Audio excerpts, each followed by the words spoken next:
Ada ke pula tak pernah makan buah tin? Cuba beli. Rasa sendiri.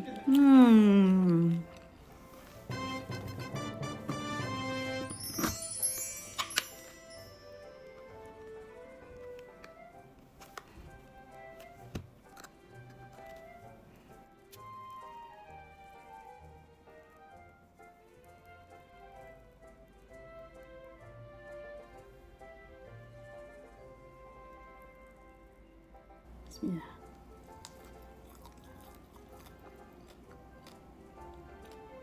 Nak cerita apa? Buah tin je kan? Siapa tak pernah makan buah tin? Semua orang pernah makan buah tin lah. Dah tahu buah tin tu rasa macam mana. Tak payah nak describe rasa sangat-sangat lah. Ha?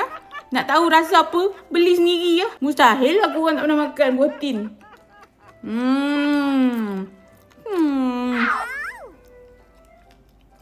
Takkanlah korang tak pernah makan buah tin. Tak pernah makan. Beli sendiri, rasa sendiri macam mana.